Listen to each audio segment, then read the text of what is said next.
Assalamualaikum warahmatullahi wabarakatuh. Saya Ellen Oktarin dari kelas Ekonomi Regional C. Dalam memenuhi tugas ujian tengah semester, akan mereview jurnal yang berjudul Hubungan Aglomerasi Industri dan Produk Regional Bruto, Kota atau Kabupaten di Kawasan Jawa Barat, dan Tantangan dalam Pengembangan Kawasan Rebana. Dalam mereview jurnal kali ini, saya akan menjawab dua pertanyaan. Yang pertama adalah teori mana yang relevan dengan kehidupan yang sekarang? Lalu pertanyaan yang kedua, kenapa sih di daerah Jabodetabek itu perekonomiannya lebih maju dibandingkan daerah-daerah di luar Jabodetabek yang cenderung sulit berkembang? Jurnal yang saya pilih ini akan menganalisis antara hubungan aglomerasi industri dengan produk domestik regional bruto atau PDRB. Nah, mengapa memilih wilayah Jawa Barat sebagai lokasi penelitian? Karena di wilayah Jawa Barat ini merupakan provinsi dengan jumlah industri terbanyak di Indonesia. Langsung ke pertanyaan yang pertama, teori mana sih yang relevan dari jurnal ini terkait dengan kehidupan yang sekarang? Nah, jadi dari jurnal ini, teori yang berkaitan dengan kehidupan yang sekarang itu adalah teori aglomerasi industri. Aglomerasi industri ini terjadi ketika perusahaan-perusahaan berkumpul dalam suatu wilayah tertentu untuk meraih keuntungan lokasi. Nah, jadi teori ini tuh mendukung pertumbuhan ekonomi. Mengapa demikian?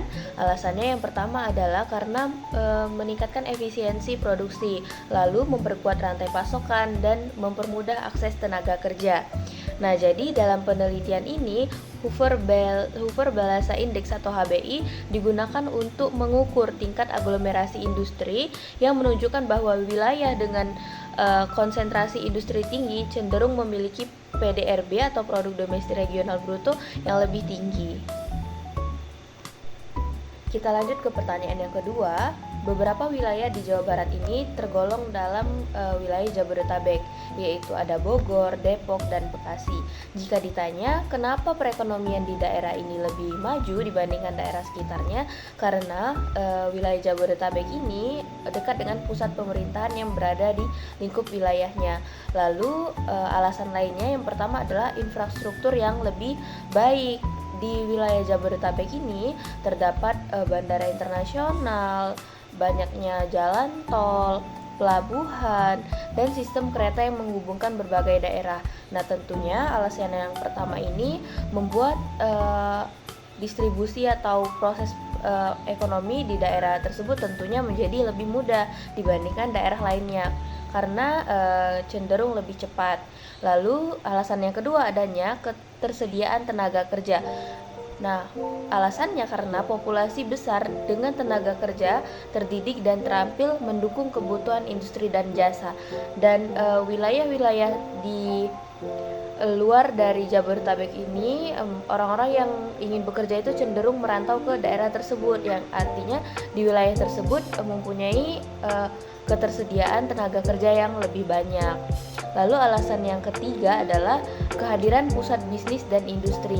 Nah, di wilayah Jabodetabek ini banyak perusahaan-perusahaan nasional dan multinasional yang memilih wilayah Jabodetabek sebagai pusat operasional mereka karena akses pasar yang lebih luas. Dari hasil jurnal yang saya review yang mengukur aglomerasi industri berdasarkan perhitungan HBI atau Hoover Balasa Index ini merujuk pada hasil perhitungan HBI pada tabel 2 untuk tahun 2016, 2018, dan 2021 terdapat beberapa kota atau kabupaten di Provinsi Jawa Barat ini yang mengalami aglomerasi industri.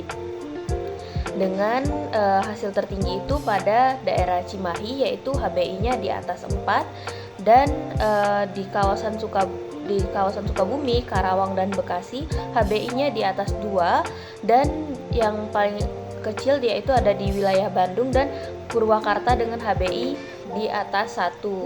Nah, selain itu beberapa daerah lainnya jika dihitung dengan Hoover Balasa Index menunjukkan tidak adanya aglomerasi.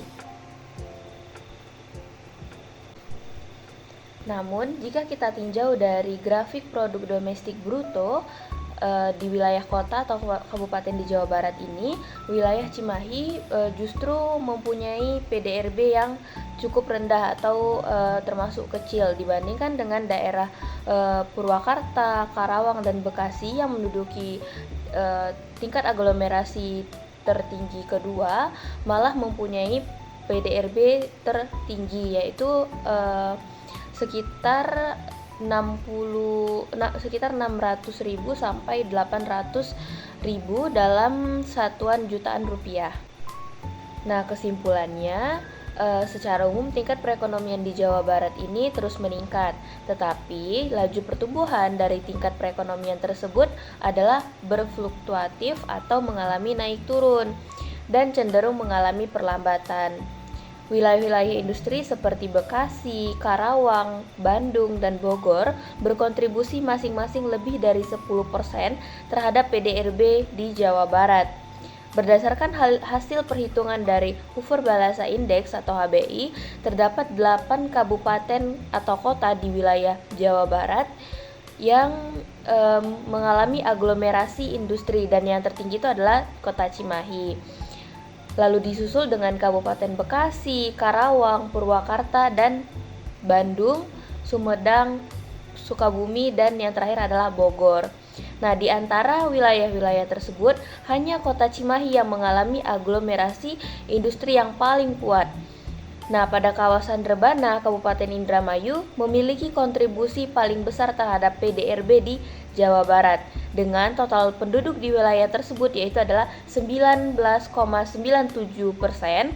Kawasan Rebana hanya berkontribusi sebesar 13-14%.